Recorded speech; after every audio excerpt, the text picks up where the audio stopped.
मैं कुछ दिनों पहले टैक्स लग गया, 3-4 कॉलेज के लड़के आ गए, मुलाकात। मैंने कहा जी पूछिए, एक सवाल पूछना है। मैंने पूछे इमाम बुखारी बड़े आलिम थे या नहीं थे? मैंने कहा बहुत बड़े आलिम थे। कहते हैं फिर उनकी बात क्यों नहीं मानते आप, इमाम हनीफा को लिए फिरते हैं? मुझे समझ आ गया कि इस बच्चे को पता नहीं है कि इमाम बुखारी और इमाम हनीफा के अंदर फासला क्या है, इनके मकामात, रुतबात और मकामात, दर्जात क्या है। मैंने कहा बेटा इमाम हनीफा कब पैदा हुए, जो मैं पहले बात कर चुका हूँ, अब उसे पता नहीं। इमाम बुखारी बहुत पहले पैदा हुए। मैंने कहा जी बहुत पहले नहीं, थोड़ा बहुत तो बताओ। ये आपने सुना कहाँ से? वो जी यूट्यूब पर हमने किसी इंजीनियर को सुना है। अजी मैं कहा जी जज़ाकल्लाह, मैं कुर्बान जाऊँ तेरे ऊपर। और दूध दूध वाले से मिलता है, घी घी वाले से मिलता है, इल्म इल्म वाले से मिलता है। नक्शा बनवाना है तो इंजीनियर के पास चला जा। ओ भाई इंजीनियर हो साथ आलिम भी हो, हमें कोई एतराज नहीं है, लेकिन सिर्फ इंजीनियर। हजरत जी पीर जुल्फ़कार अहमद नक्शबंदी दामत बरकातुहुल आलिया पीर भी हैं, आलिम भी हैं, इंजीनियर भी हैं। हमें क्या, हमारी आंखों के सुरमा, हमारे सर का ताज, हमें क्या एतराज। लेकिन Ali Mirza just engineer without आलिम, वो सिर्फ इंजीनियर है भाई। मैंने कहा मैं जरा इसकी बात की इंजीनियरिंग कर दूं, जरा इधर आ। मैंने कहा सुन, इमाम बुखारी इमाम हनीफा से कितने साल पहले आए होंगे? मैंने थोड़ा आगे बढ़ के कहा। कहते बहुत साल पहले। मैंने कहा आप जरा तवज्जो रखना, सर्च मार जरा गूगल पे, इमाम बुखारी कब पैदा हुए और इमाम हनीफा कब फौत हुए, क्योंकि ईमान तो गूगल पे होता है ना, तो हम गूगल ही तलाश करवा लेते हैं। हम किताबें दिखाते हैं मौलवियाँ झूठ बोले। मैंने कहा गूगल सर्च करो। गूगल सर्च किया तो इमाम बुखारी की पैदाइश निकली 194 हिजरी और इमाम अबू हनीफा की वफ़ात निकली 150 हिजरी। मैंने कहा 44-45 साल का फासला है। इमाम अबू हनीफा को फौत हुए आधी सदी गुजरी थी, फिर इमाम बुखारी पैदा हुए। उस बच्चे की यूं टेक जाके होना आराम है। इंजीनियर दे गल्लां सुनते हैं, थल्ली सीधी है या टेढ़ी है, सड़क सीधी है या टेढ़ी है, नक्शा टेढ़ा है या सीधा है, ये इंजीनियर बताएगा। इल्म कुरान और हदीस क्या है ये उलमा बताएंगे। तो वहां बैठा हुआ है। अच्छा, फिर उसकी थोड़ी तबीयत साफ हुई।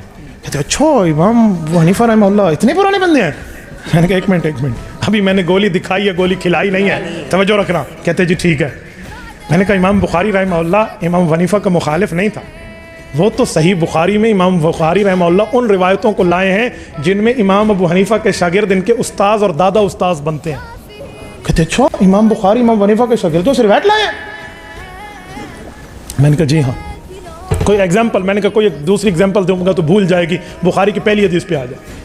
बाबु कैफ़ काना बदुल वही रसूलुल्लाह सल्लल्लाहु अलैहि वसल्लम खोलिए, वबी क़ाल हद्दसना हुमैदी क़ाल हद्दसना सुफियान खोलिए, इन्नमल अअमाल की रिवायत खोलिए। कहते जी हाँ। मैंने कहा पहला रावी हुमैदी हैं, हुमैदी का हाशिये में नीचे नाम देखो हुआ अब्दुल्ला इब्न ज़ुबैर अल-मक्की, इनका नाम अब्दुल्ला इब्न ज़ुबैर अल-मक्की है और हुमैदी शागिर्द हैं अब्दुल रज़्ज़ाक़ इब्न हम्माम अस-सुनआई के, और वो शागिर्द हैं इमाम आज़म अबू हनीफा। मेरे तो हज़रत नानोतवी जितना फासला है, ठीक है, आज के मुहद्दिस और इमाम शाह वलीउल्लाह रहमतुल्लाह जितना फासला है, तो खुदा के बंदे। अच्छा, मैंने कहा अगली बात करूँ? कहते जी। मैंने कहा इमाम बुखारी ने जो बुखारी ख़त्म की है वहाँ इमाम हनीफा और इसके इलाके की कदर कितने की है?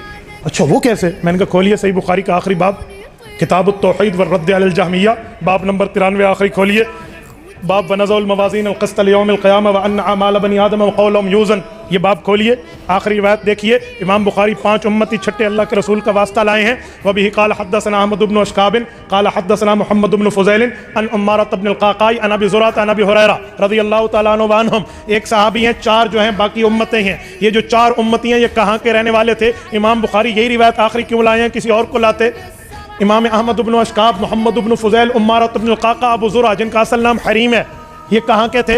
मैंने कहा खोल अल-कवाकिब अद-दरारी, जिसको हाशिया किरमानी कहते हैं, जिल्द नंबर 25 खोलिए, आखिरी सफ़ा खोलिए। वो कहते हैं फ़ीही लताइफ़, इसमें बड़े बड़े दलीलें हैं और बड़ी मज़े की दलीलें हैं। इमाम किरमानी लिखते हैं पहली दलील ये है अरबातुन कुल्लुहुम कूफियून, ये चारों इमाम अबू हनीफा के पड़ोसी हैं। इमाम बुखारी शुरू करे, अबू हनीफा को सलाम करे, बुखारी ख़त्म करे, अहनाफ के हवाले करके जाए। तू जुबान वाला कह रहा है इमाम बुखारी और इमाम हनीफा ये थे? फिर उसकी तबीयत साफ हो गई। अच्छा, तो एक दो बात और पूछूं? मैंने कहा बड़े शौक से पूछे, इमाम बुखारी ने इमाम हनीफा का नाम क्यों नहीं लिया बुखारी शरीफ में? मैंने कहा ठीक है, मैं आपका ये भी इलाज करता हूँ। मुझे ये बता, इमाम बुखारी रहमतुल्लाह ने इमाम अबू हनीफा का नाम नहीं लिया कुरान में, हदीस में, अपनी किताब में, तो क्या मतलब? कहते इसका माने मानते नहीं थे। मैंने कहा चलो, अगर मैं यूँ पूछ लूँ कि अबू बकर, उमर, उस्मान, अली का नाम नहीं आया कुरान में, हज़रत ज़ैद का आया, तो तेरा जवाब क्या होगा? एक मिनट, मैं इसको नहीं छेड़ता, लेकिन मैं वैसे पूछ रहा हूँ, इमाम बुखारी ने नहीं लाया तो क्या हुआ? कहते इसका माने नहीं मानते। मैंने कहा अच्छा मैं ज़रा तेरी तबीयत साफ़ करता हूँ। इमाम बुखारी रहमहुल्लाह के बारे में दो रिवायतें, या तो फ़क़ीह हैं और या मुक़ल्लिद हैं। तबक़ात शाफ़िया में इमाम सुब्की रहमहुल्लाह ने लिखा है कि ये शाफ़ी हैं। कहते जी हाँ। तो मैंने कहा इमाम शाफ़ी को मानने वाले हैं? कहते जी हाँ। तो मैंने कहा इमाम शाफ़ी इमाम बुखारी के कौन है? कहते हैं इमाम है। मैंने कहा पूरी बुखारी में इमाम शाफ़ी का नाम लिया है इसने? नहीं। तो मैंने कहा फिर अपने इमाम के मुखालिफ थी, अपने इमाम के भी मुखालिफ थे। हुण दस बेटा इमाम मुस्लिम रहमहुल्लाह तो पक्के शाफ़ी हैं, पूरी मुस्लिम में इमाम शाफ़ी की रिवायत नहीं लाए। तो फिर सही ऐन में तो इमाम अबू हनीफा और इमाम शाफ़ी का नाम नहीं है, तो क्या माना? मैंने कहा खुदा के बंदे दूसरे लफ्ज़ों में इमाम बुखारी बताना चाहते हैं, मैं अपने हम असरों की बात कर रहा हूँ, बड़े बड़े होते हैं। तेरा दिमाग ख़राब है, तुझे समझाने का तर्ज नहीं आता। तो मेरी बात का मतलब ये है मकाम इमाम हमारे इमाम साहब रहमहुल्लाह।